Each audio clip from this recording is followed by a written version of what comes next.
जय हिंद। तो इस वीडियो में हम आपके लिए इसमें कुछ अनुच्छेद भी है और भारत के प्रथम नागरिक, ठीक है, भारत के प्रथम, ठीक है, भारत के प्रथम, जैसे भारत के प्रथम राष्ट्रपति कौन है, तो ये डॉक्टर राजेंद्र प्रसाद, ठीक है। इसमें अनुच्छेद भी है और भारत के प्रथम भी है, ठीक है। इसमें चलिए यहाँ से क्वेश्चन देखने को मिल रहा है पूरा, इसी के कारण हम सोचे कि एक वीडियो दे देते हैं यहाँ से भी, ठीक है। आप लोग ज़रूर देखिएगा, पूरा वीडियो देखिएगा, ठीक है। इसमें बहुत सारा अनुच्छेद है। चलिए शुरू करते हैं। भारत के प्रथम राष्ट्रपति कौन थे? भारत के प्रथम राष्ट्रपति कौन थे? डॉक्टर राजेंद्र प्रसाद, ठीक है। भारत के प्रथम राष्ट्रपति कौन थे? डॉक्टर राजेंद्र प्रसाद थे। अभी कौन है? द्रौपदी मुर्मू है, ठीक है। और उपराष्ट्रपति अभी कौन है? जगदीप धनखड़, ठीक है। चलिए, भारत के पहले मुस्लिम राष्ट्रपति पूछेगा तो डॉक्टर जाकिर हुसैन, ठीक है। भारत के पहले मुस्लिम राष्ट्रपति पूछेगा तो डॉक्टर जाकिर हुसैन हो जाएगा, ठीक है। चलिए आइए, भारत की पहली महिला राष्ट्रपति पूछेगा तो प्रतिभा देवी सिंह पाटिल।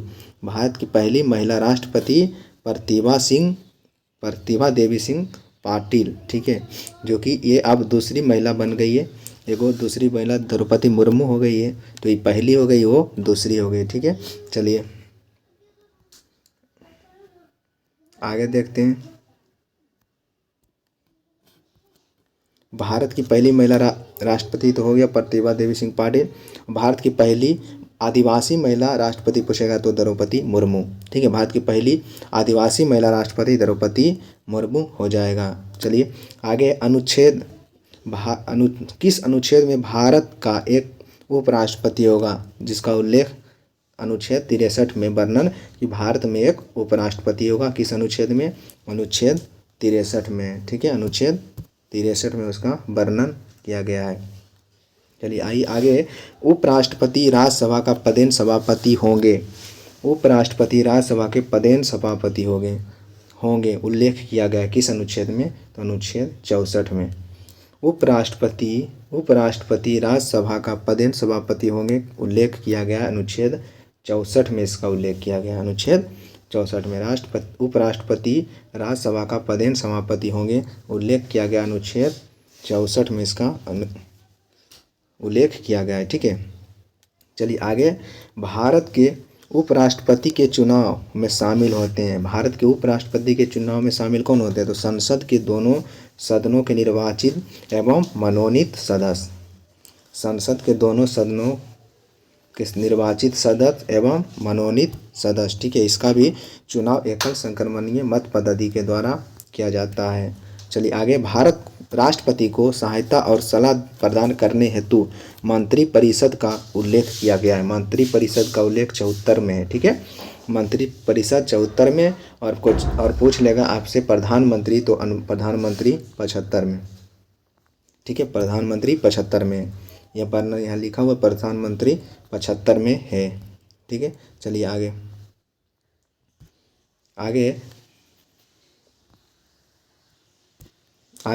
मंत्रिपरिषद में प्रधानमंत्री सहित मंत्रियों की कुल संख्या लोकसभा के सदस्यों का कितना होता है? तो 15% होता है।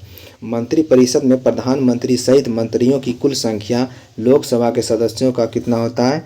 तो 15% होता है।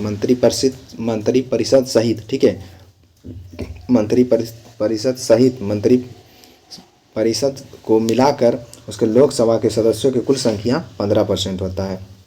आइए, मंत्रिपरिषद सामूहिक रूप से लोकसभा के प्रति उत्तरदायी होते हैं। किसके प्रति? लोकसभा के प्रति। मंत्रिपरिषद सामूहिक रूप से उत्तरदायी होते हैं तो लोकसभा के प्रति उत्तरदायी होते हैं। किसके प्रति? लोकसभा के प्रति उत्तरदायी होते हैं।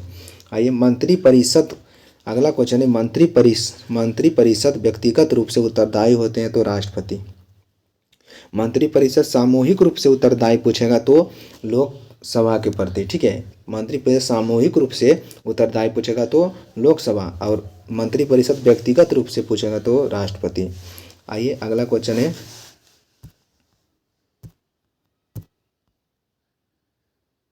आगे कि आज़ादी के समय केंद्र में मंत्रियों की कुल संख्या कितना था? 18 था, ठीक है। आज़ादी के समय केंद्र में मंत्रियों की कुल संख्या कितना था? 18 था, बिल्कुल सही, 18 था। आज़ादी के समय केंद्र में मंत्रियों की कुल संख्या 18 था। भारत के पहले प्रधानमंत्री कौन थे? जवाहरलाल नेहरू। भारत के पहले प्रधानमंत्री जवाहरलाल नेहरू थी। और भारत की पहली महिला प्रधानमंत्री इंदिरा गांधी। भारत की पहली महिला प्रधानमंत्री कौन थी? इंदिरा गांधी थी।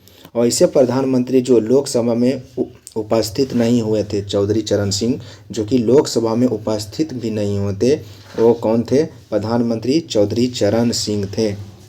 चौधरी चरण सिंह, ठीक है, जो कि ऐसे प्रधानमंत्री थे जो लोकसभा में उपस्थित नहीं हुए थे, वो कौन थे? तो चौधरी चरण सिंह थे। चौधरी चरण सिंह, ठीक है। चलिए आगे आइए। सबसे कम समय तक प्रधानमंत्री के पद पर रहने वाला व्यक्ति अटल बिहारी वाजपेयी थे। 13 दिन तक रहे थे बस। सबसे कम समय तक प्रधानमंत्री के पद पर रहने वाले व्यक्ति कौन थे?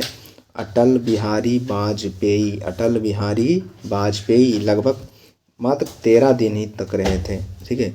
आइए, भारत की संसद का निर्माण जो होता है वो राष्ट्रपति, राज्यसभा और लोकसभा मिलकर, राष्ट्रपति, राज्यसभा और लोकसभा मिलाकर होता है। भारत के संसद का निर्माण होता है, ठीक है। आइए भारत आगे क्वेश्चन।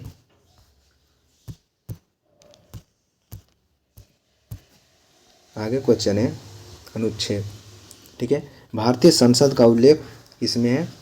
तो 79, ठीक है, 79।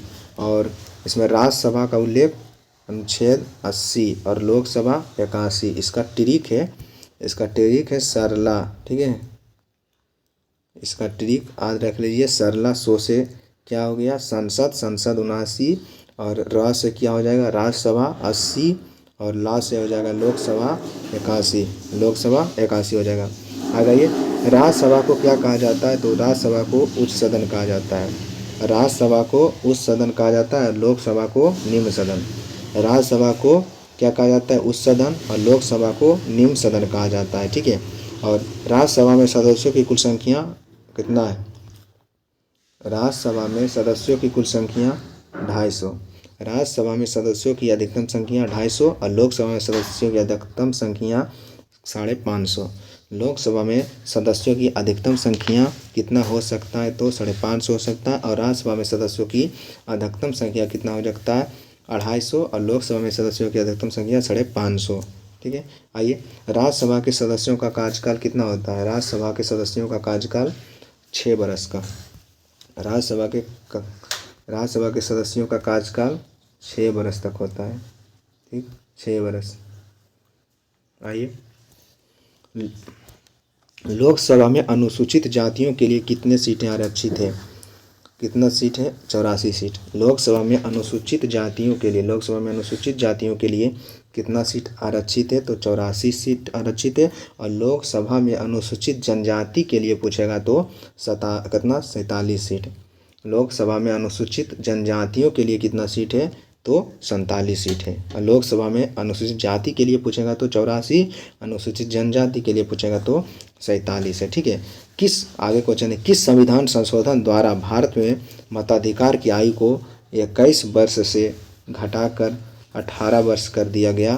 तो 61वां संविधान संशोधन 1989, ठीक है। किस संविधान संशोधन के द्वारा मताधिकार को 21 वर्ष से हटाकर 18 वर्ष कर दिया गया? तो 61वां संविधान संशोधन हुआ था 1989 में हुआ था, 1989, ठीक है, 1989 में हुआ था। चलिए आइए, लोकसभा सदस्य निर्वाचित होते हैं, यानी कितना आयु होना चाहिए लोकसभा के सदस्य बनने के लिए, यानी निर्वाचित होने के लिए आयु करना चाहिए? तो 25 वर्ष चाहिए। कितना? 25 वर्ष। आइए आगे, आपातकाल के दौरान लोकसभा के कार्यकाल में एक बार में कितना समय तक वृद्धि होता है? तो 1 वर्ष तक वृद्धि होता है। आपातकाल के दौरान लोकसभा के कार्यकाल में एक बार में कितना समय तक वृद्धि होता है? तो 1 वर्ष तक वृद्धि होता है, ठीक है। एक बार फिर से बोल देते हैं, आपातकाल के दौरान लोकसभा के कार्यकाल में एक बार में कितने समय तक वृद्धि होती है? एक बार में 1 वर्ष तक वृद्धि होती है, ठीक है। आइए, आगे सदन के अधिवेशन को गठित करने हेतु गणपूर्ति संख्या कितना होनी चाहिए? तो कुल सदस्यों की संख्या का 1/10 होनी चाहिए। सदस्य के अधिवेशन को गठित करने हेतु गणपूर्ति संख्या कितना होनी चाहिए? कुल संख्याओं का 1/10। कुल संख्याओं का कितना होना चाहिए? 1/10 होनी चाहिए। ठीक है, चलिए आइए आगे। संयुक्त अधिवेशन की अध्यक्षता कौन करता है? लोकसभा अध्यक्ष करता है। संयुक्त अधिवेशन का अध्यक्षता कौन करता है? लोकसभा अध्यक्ष करता है, लेकिन बुलाता है कौन? राष्ट्रपति। ठीक है, 108 में इसका वर्णन है, अनुच्छेद 108। ठीक है, चलिए आइए। धन विधेयक। धन विधेयक को कौन पेश करता? धन विधेयक को पेश किया जाता है कहाँ? तो लोकसभा में। आपको धन विधेयक पेश करना है तो कहाँ पेश करते हैं? लोकसभा में पेश किया जाता है। धन विधेयक 110, धन विधेयक 110 में है। ठीक है, आइए। वो विश्वास प्रस्ताव करने हेतु कितने सदस्यों का समर्थन होना चाहिए? वो विश्वास प्रस्ताव प्रस्तुत करने हेतु कितना सदस्य? तो 50 सदस्य। ठीक है, वो विश्वास प्रस्ताव किसके समय लागू हुआ था? तो विश्वास प्रताप राव। ठीक है, विश्वनाथ प्रताप थे, उन्हीं के समय। आइए।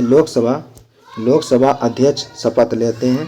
तो लोकसभा अध्यक्ष शपथ लेते हैं लोकसभा सदस्य के रूप में।